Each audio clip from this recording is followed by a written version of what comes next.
balacera se desató hoy en pleno barrio de Ibagué cuando varios agentes de la policía se enfrentaron a guerrilleros de las FARC que pretendían ingresar a la ciudad. Habitantes y periodistas quedaron por varias horas atrapados en medio de los combates. 2 miembros de la policía resultaron heridos.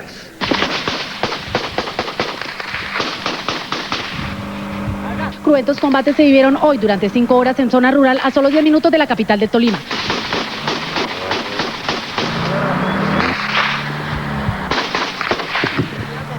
Personal contraguerrillero de la policía enfrentó la emboscada subversiva de unos 40 hombres que pretendían ingresar hacia el sector urbano de Ibagué. A partir de este momento, como siempre, estoy a su servicio. Cubrir el conflicto armado en Colombia o el mundo no es tarea fácil para ningún periodista. En el Tolima, 2 mujeres presenciaron el horror de la muerte ocasionado por las balas y las detonaciones. Ellas se unieron para escribir un libro y allí inmortalizar lo cerca que estuvieron de morir al estar más allá de la línea roja. Olga Lucía Garzón y María Elsie Morales, gracias por aceptar esta entrevista. Y antes de entrar en materia, quiero preguntarles, ¿ustedes cuando eran niñas en algún momento llegaron a pensar que serían periodistas? En mi infancia como periodista, muy chica sí, mi mamá, y en el libro de hecho lo mencionó, porque para mí yo sé que fue un punto de partida. Yo estaba en primaria y mis hermanos alguna vez en una comida, desayuno, yo qué sé, mayores, estaban ya pensando en tema de universidad, y yo le pregunté, mamá, ¿y yo qué estudio? Y ella me dijo, periodista, porque usted es como muy chismosa, me dijo. ¿Eso es cierto? Y yo no, pero eso fue, yo creo que en 4º de primaria, y ya en 11, que era 6º, yo sabía que iba a estudiar, la única de dos cursos, que decidió estudiar comunicación, y no sabían los demás compañeros qué era eso de la comunicación social y periodismo. Yo cuando estaba pequeña nunca, ni por mi imaginación, es más, no creo que conociera lo que era un periodista, no recuerdo cómo estar pendiente de pronto de noticias o algo así. Lo que quería hacer era profesora. Cuando me gradué ya de bachillerato, no tenía idea, pensaba que de pronto iba a ser ya psicóloga o abogada, pero no me decidía. Y un día mi papá, yo leía bastante, y mi papá me dijo, mija, yo creo que usted va a ser periodista porque usted lee mucho. Y eso fue para mí como si él me hubiera dado la orden, y le dije, sí señor, voy a ser periodista, y así fue como estudié periodismo. Yo ejercí periodismo desde el año 1985, cuando me gradué. Ya estaba metiéndome como en los medios, y enseguida estaba aquí en La Voz del Tolima. Hice un año con La Voz del Tolima, y simultáneamente se me dio la corresponsalía con Noticias 1, la dirección de Margarita Vidal, no Noticias 1 la que fue Coronel. Pasé a Prego Televisión, canal noticiero nacional. Ahí estuve 9-10 años. Ya terminé y enseguida empezó todo el proyecto, ya estaban dando el proyecto de los canales privados de televisión. Y en el año 99, 98, 99 arrancan los canales. Me llaman para Canal Caracol, inicio como corresponsal, y ahí duré hasta el 2004, y digamos que a nivel de televisión. Y en el año 19, por una propuesta especial que tuvimos de una colega, pues arrancamos ese proyecto del libro Más allá de la línea roja. Yo soy comunicadora social y periodista. Estudié una parte en Bogotá, otra parte en Ibagué. Mi primer trabajo fue haciendo un reemplazo en RCN Radio. Después pasé al Nuevo Día, que fue pues mi primer trabajo, digamos, en serio. Después tuve la oportunidad de ser la primera corresponsal de Noticias RCN Televisión. María Elsie luego me dio la oportunidad de colaborar en Noticias Caracol también, haciendo como la corresponsalía alterna. Alguna vez tuve un medio de comunicación alternativo, fue una experiencia interesante. Luego vino la pandemia, hubo cierre como de trabajo, y me dediqué a escribir el libro durante 3 años. ¿Cuáles son esos casos más fuertes que ustedes consideran que quedaron plasmados ahí en el libro? Mis historias, si no estoy mal, están en las primeras historias que son cortas, que dejan huella. Ibagué, porque a Ibagué le ocurrió más de una cosita fuerte en las goteras, ¿no? Como que no me reuní con todo el mundo, por ejemplo, me faltó, pues, a lo mejor con usted, Jader, me hubiera podido recordar cositas, ¿no? De otras notas seguramente. Esa yo no recordaba que lo había llamado de Melgar, váyase porque yo estoy aquí. Sí cuento la historia, que estaba en Melgar y todo, pero no. Y que usted estaba adelante. Llamé a algunas personas que yo sabía que habían estado, pero usted no lo recordaba. El fuerte combate se desató hacia las 11 de la mañana y se prolongó hasta las 4 de la tarde. Era tanta la balacera que había y con el peligro de que la guerrilla estaba en la montaña disparando hacia abajo y nosotros íbamos hacia arriba. Entonces, pues ahí cualquiera hubiera podido pasar un accidente fatal. Y cuando nos dimos cuenta que empezó la policía a responder, la primera vez que oyó un coronel disparando, porque pues uno si de pronto veía a alguien en posición de disparar, era pues agentes o de pronto un rango más, pero un coronel era como dirigiendo. Él se tiró también y eso lo recordé, lo escribo en el libro. Periodistas y reporteros gráficos, al igual que habitantes del sector, corrían para refugiarse de las balas y hasta oraban para que el fuego cesara. Al final de la tarde la guerrilla se replegó hacia la cordillera y el ejército apoyó aéreamente. Y no nos dejaron entrar a ninguna casa porque ya nos dio tanto miedo y pedíamos y suplicábamos y no, la gente nos decía que no, ni siquiera nos contestaban, nos oían, se quedaban ahí como lelos. Y empezamos a echar para abajo, ya bueno, no les voy a contar más porque estoy contando todo lo del libro. La que yo más destaco es la de Puerto Saldaña. El día en que la guerrilla se tomó a Puerto Saldaña, sangre y fuego, en el año 2000, llegamos y desde unos kilómetros antes empezamos a ver el humo que salía de las casas y la gente corriendo por la carretera con sus cajitas, con sus animalitos, con sus niños, corriendo, huyendo, porque la guerrilla se había tomado el pueblo. Más adentro del pueblo, de una casita muy humilde, salió una señora, la casita aún, de ella salía mucho humo por los incendios, y salió una señora joven, con su bebé en brazos, desnudo, aún con el cordón umbilical. Ella acaba de tener su bebé y lo había tenido ahí en medio de semejante horror. Mi esposo, Juan Carlos, que además era mi fotógrafo, se quitó la camisa y en esa camisita lo pudieron envolver. Luego fuimos a la red de solidaridad social y llevamos a la señora hasta allá. Realmente no supimos qué pasó con ella, pero esa fue una escena que se me quedó grabada para siempre.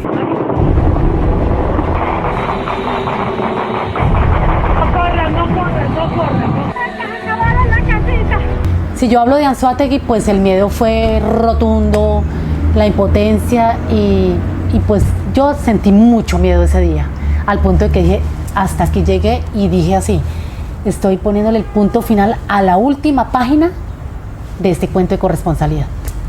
Porque yo sentía que yo no tenía ya por qué estar ahí. Era arriesgarse uno demasiado. Entonces miedo fue eso.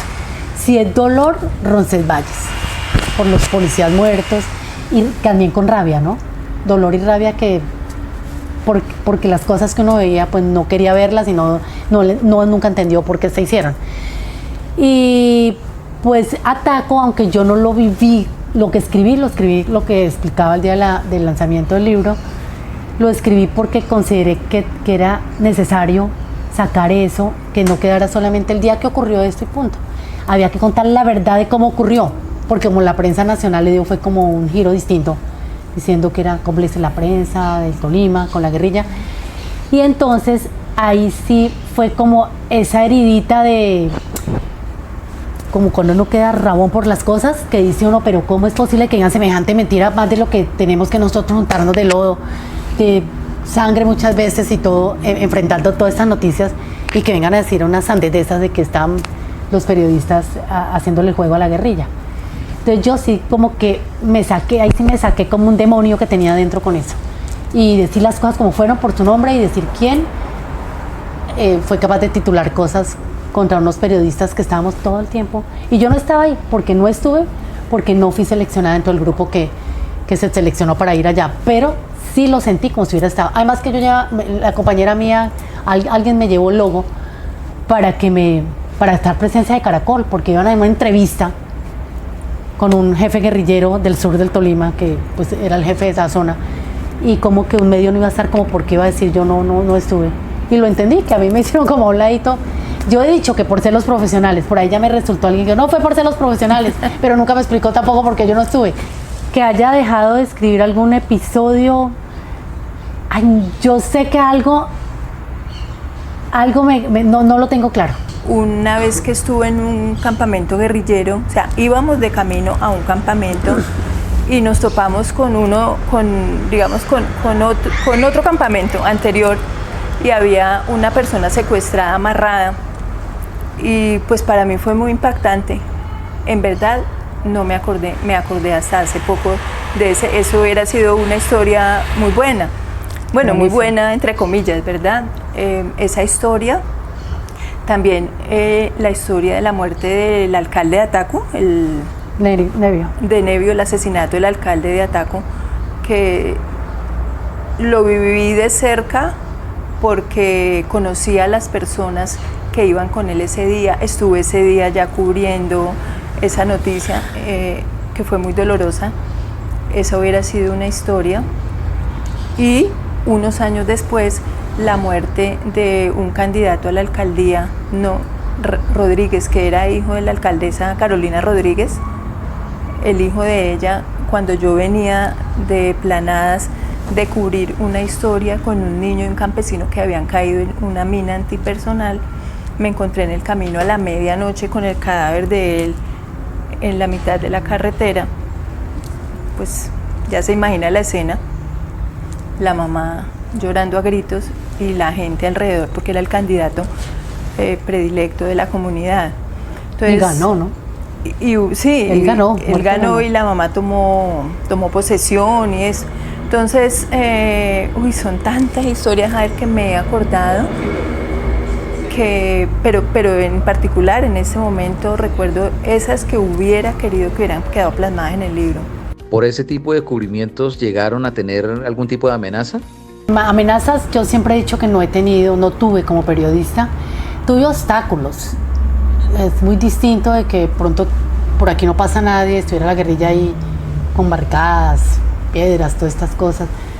Pero ya como tal que, pues en algún encuentro, o sea, sí sabía que nos tenían el seguimiento por parte de los subversivos, especialmente pues ya los jefes y eso sabían de cada periodista, yo creo, por algo que me pasó en Gaitania, que un jefe,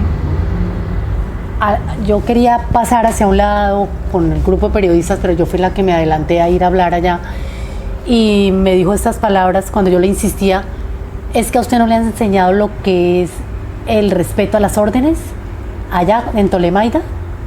Y yo hace un tiempo habíamos estado como, nos llevaban a veces, ¿no?, a grupos de periodistas como a hacer un sábado, por ejemplo, para de periodistas, a hacer como actividades que tuvieran que ver con la milicia.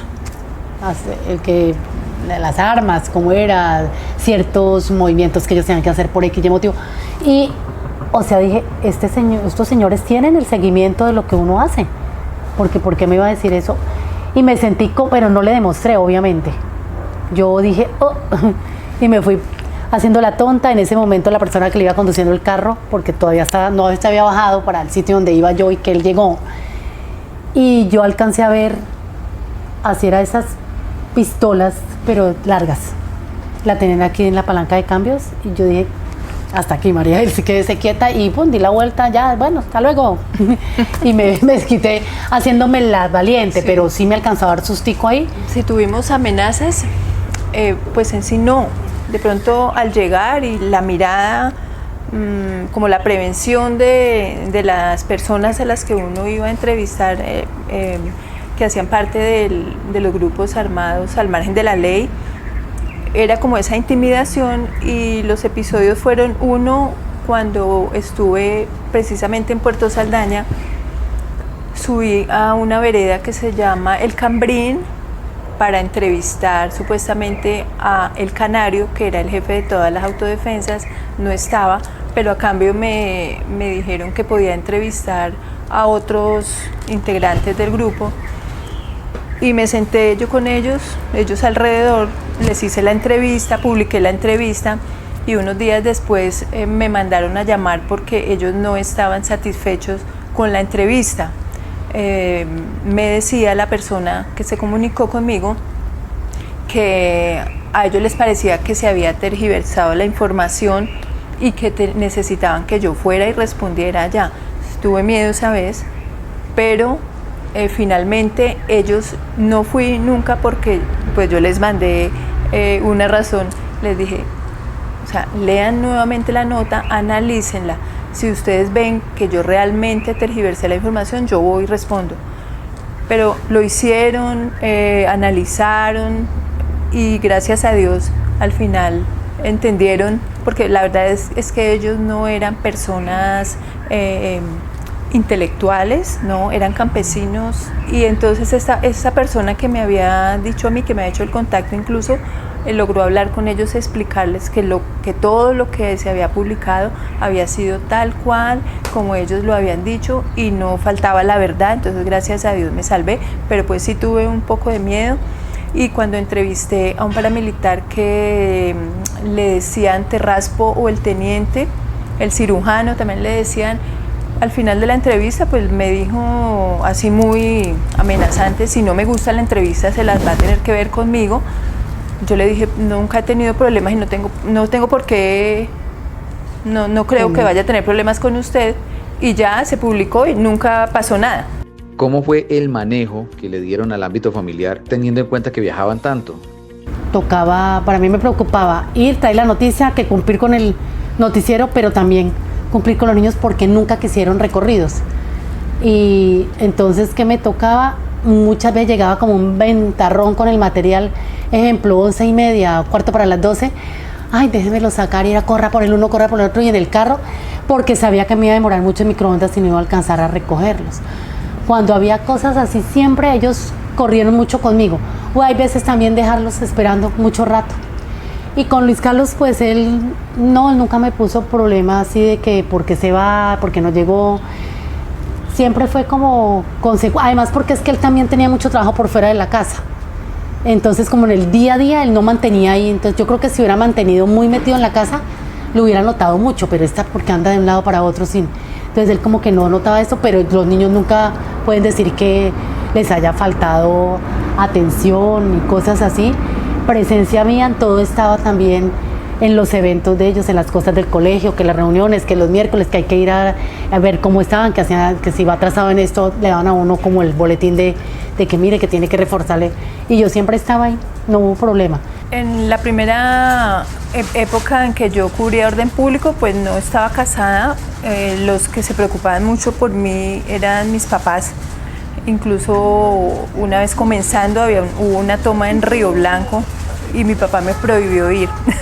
Entonces para mí fue frustrante porque pues imagínense yo no ir, entonces no recuerdo qué dije en el periódico y no fui.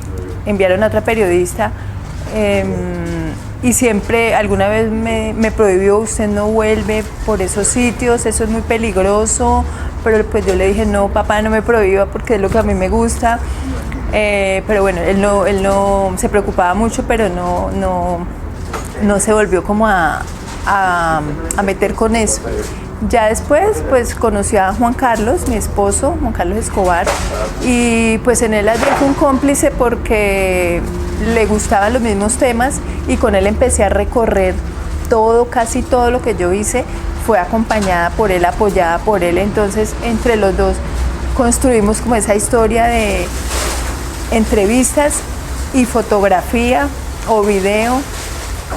Y para mí él fue un gran apoyo, incluso hay una historia que yo creo que debió haber quedado en el libro, que fue pues el romance entre él y yo, porque entre todo este recorrido fue que resultamos enamorados.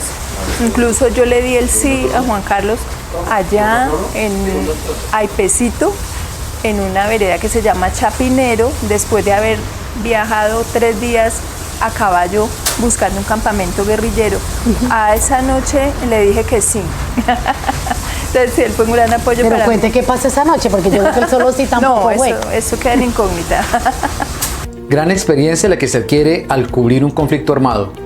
Olga Lucía y María Elsie, gracias por aceptar esa invitación, y antes de despedirlas quiero preguntarles cuál es ese consejo que ustedes les dan a los actuales estudiantes de periodismo. El mensaje para toda esta cantidad de muchachos que se están formando como comunicadores y periodistas es que se lean el libro, no porque seamos las únicas que hemos hecho eso, fuimos las que hicimos el libro, al menos aquí en el Tolima, y creo que en Colombia no hay tanta literatura hay mucho de lo que sucedió en Colombia con la violencia, con todo el conflicto armado, pero no hay mucho de la vivencia de los periodistas, cuál fue el trasegar de ese camino para llegar a cada noticia que nos tocó hacer y llegar más allá, pasar de esa línea que es la línea roja. Sí, el mensaje es que el periodista no es el que se sienta frente a un computador a esperar que le llegue la noticia a través de WhatsApp, que le envíen los videos, las fotografías, sino que el periodista tiene que ir al lugar de los hechos, tiene que vivir la noticia, involucrarse con las personas, la comunidad o el hecho que esté cubriendo, sentirlo para poderlo transmitir. Entonces, hoy en día se ha perdido mucho eso y el llamado es para los periodistas nuevos y los futuros periodistas para que retomen esto.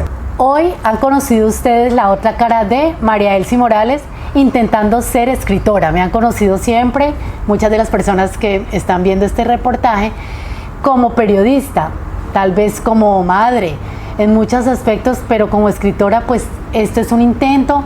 Esperamos que les guste, esperamos que les llegue y esperamos que les saquen algún provecho a esta obra que hicimos con Olga Lucía. Hoy han conocido la otra cara de Olga Lucía Garzón Roa, como periodista, como escritora y como entrevistada.